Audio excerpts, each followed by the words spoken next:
Length 446 kilometers, width 29 kilometers, and depth 1856 meters.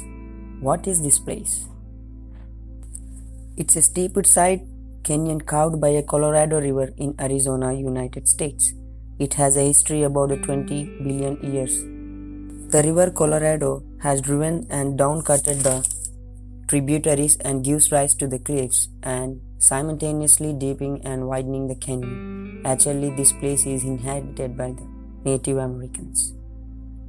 Now let's check it out, the history of the Great Canyon. This is Nani and you're watching Nani Studio.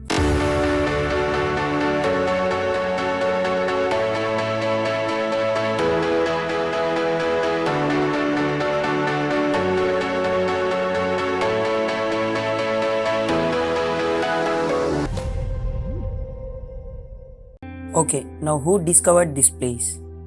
According to the Kincaid newspaper Arizona Gazette in 1909, April 5th, Professor S.A. Jordan discovered this place called Grand Canyon. Kincaid was going down Colorado River along looking for minerals. He spotted stains in the rock formation about 2,000 feet above of riverbed. There he said he saw a cave entrance that is 1,486 feet down from a cliff. He entered the cave and found the long passageways connecting hundreds of rooms. The rooms were about the size of ordinary living rooms of today. The rooms were entered by oval-shaped doors and ventilated by the air spaces through the walls into the passages.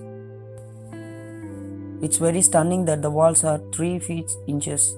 Inside the rooms were all sorts of artifacts and such as weapons and copper instruments. But some of the rooms contained artifacts as described in the article had their origin to the Orient, included by a big Buddha statue sitting cross-legged with a lotus flower or lily in each hand. In other rooms, ancient Egypt artifacts were found, such as vases and urns and cups and copper and gold. Carved on all the urns over the doorways and tablets of the stones were mysterious hieroglyphics. And in one of the largest chambers, mummies are found.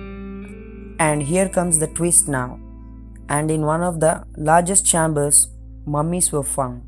Why mummies are in America? Does Egyptians really travel to here and live? Yes, it's true. Some of the mummies were covered with the clay and all are wrapped in a bark fabric. All the mummies examined have to prove to be male. There was no children and female being buried there. So where did the children and women go? Actually, this place is not for children and women. This leads to a belief that their exterior section was the warrior barracks. These caves are not small as we think. This underground place was so big, it was estimated that around 50,000 people could have lived there comfortably.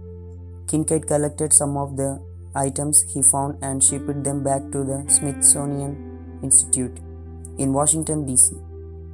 And shortly after, 30 to 40 archaeologists were sent and led by Professor S.A. Jordan. The World Explorers Club decided to check off this story by calling the Smithsonian in Washington, D.C. They reached a staff archaeologist who said, "The first thing I can tell you before we go any further is that no Egyptian artifacts of any kind have even been found in North or South America. Therefore, I can tell you that the Smithsonian Institute had never been involved in any of such excavations." Of course, no record of Kincaid or Jordan were found in the Smithsonian archives, and no one really knows that what happened to them. But if this mystery cities does exist, not only we will have to re-evaluate the seafaring abilities of ancient Egyptians and civilizations in Asia. I can say one thing really, it could challenge everything we think we know about one's own history. And what do you think? There are more such unsolved mysteries in this world where scientists really working hard to solve them.